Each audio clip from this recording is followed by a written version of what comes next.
Welcome back. And just to conclude on this particular issue on the investigations in the killing or the murder of the Sergeant Kene, who's was attached to the Deputy President's office. And Wayman, you say, as you follow this conversation, can DCI give us name of killers instead of making story too long that doesn't make sense? What about call data? Did they look? And yes, they did, but you make your point on this issue.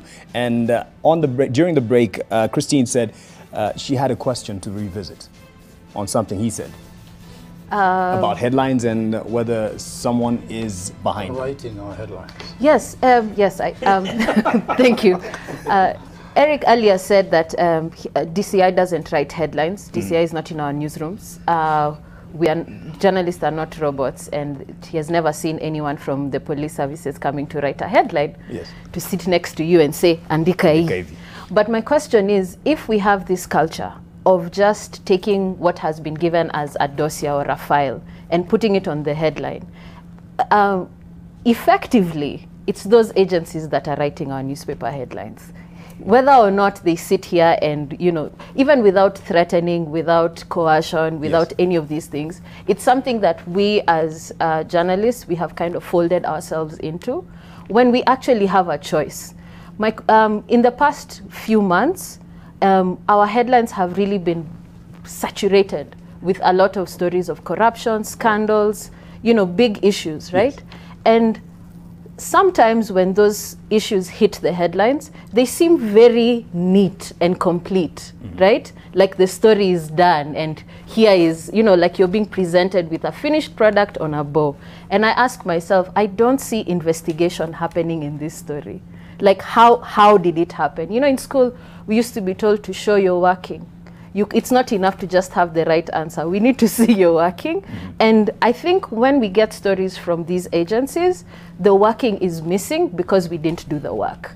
And there's no way that we can fake our way through that. Right. After some time, the public catches on to that we're actually not doing the work. Macharia and then Eric, just to respond. The fact is that we're already under scrutiny by the public for seemingly reporting everything we are told by the DCI without question. And I think if we're aware of that, then we should be more cautious. I would just hope that the stories we have in tomorrow's paper from today's statement is not just regurgitating things you were given by Kinoti, that we should be able to look at that thing in context. And also we have to be aware it is a very politically sensitive case. And maybe that is why there was a press conference. Yes. So we do have to raise these questions, to be aware of that environment, and also to ask what is Kinoti's motive. Well, we welcome information in giving us this particular information at this time. Beyond what he said, what other subtle messages may have been sending. These are all things it is up to us to interrogate. You made a point about him not responding to questions right after that press briefing. And there's the issue then of if his defense or his answer to the questions of journalists is the investigations are ongoing. But you're trying this issue in the court of public opinion through the media. So are we playing into a trap there? And as you respond to what Christine brought up. I think we're not playing into any trap. And all of us here, we've been in newsrooms. We know how a newsroom operates. And I know even Macharia, when he was working as an editor, you know that we have those meetings. And I know you'll always ask investigative desk, what are you having today? Certainly. Okay, yes, definitely you ask them but I would yes, then after I would interrogate exactly after asking them that question. Editor. And after asking that question, I know you'll tell them, okay, fine. Can you please call DCI and find out what is happening there? That's the process we do in newsroom. Then this investigative reporter will go out there to the DCI and find out and peruses through those files and get information and comes back. Then this reporter will brief Macharia. I've gone to the DCI. This is what I found out. Then he'll tell you, write a story and bring it here. Then Macharia edit this. So let me just finish. Wait a minute. Let's just finish.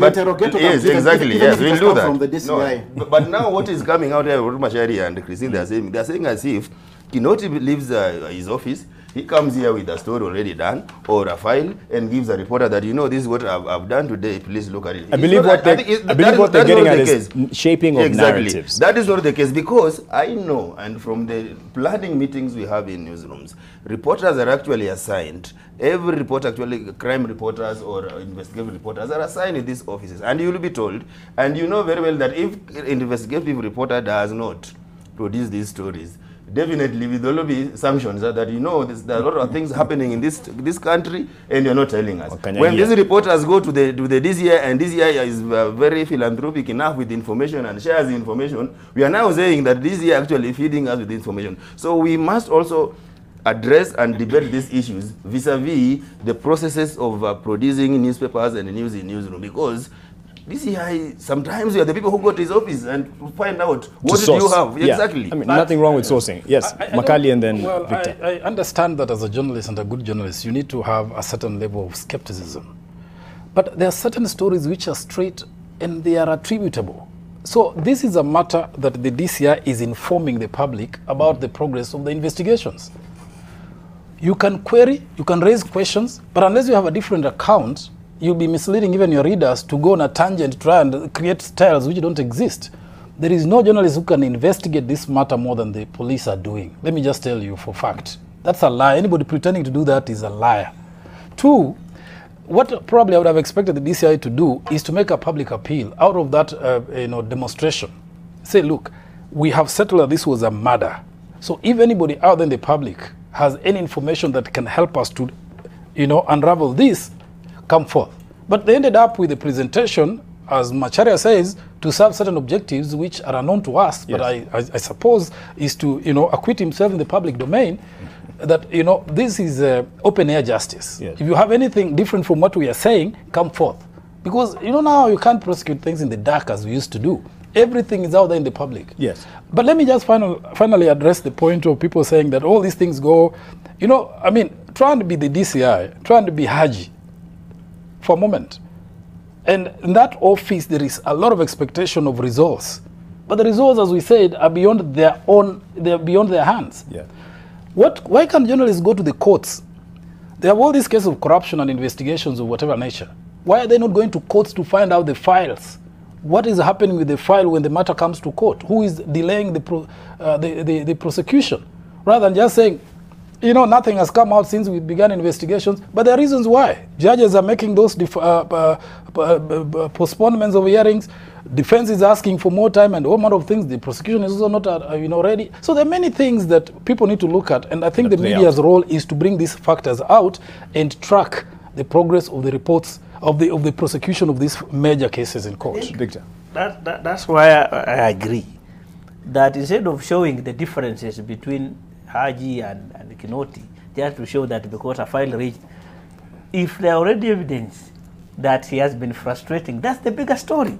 And we can go, like you are saying, to these stories that have stalled and ask for reasons. Instead of allowing people to come and play drama in court and then say we are just showing that there's a difference between, we need to say that difference, because yes. That then what makes journalists what journalists are. I mean, we are not pipelines just to pass, and we must add value yes. to the information we get and interpret, show trends, like she said, connect and help people to understand what is happening. However, yes. The drama which played out in court between the DCI and the prosecution cannot be ignored. It is a legitimate story. From there, then it leads us now to the bigger story of what is the background, what is where are the actual case files, how many case files have been presented to the DPP and not prosecuted. We can also then go beyond that. Okay. Is there a good reason why they were not prosecuted? Maybe yes. There was not. Maybe the DPP is right in saying that there was not enough evidence to take to court. This is something that has many turns. Yes. To help. We also have, sources in those sources, and some of them will tell you that tunatumia mtu yenyu utaona tu hivyo ikiwa kesho. So it's not people are just saying that police are not writing headlines for us. Those things have happened.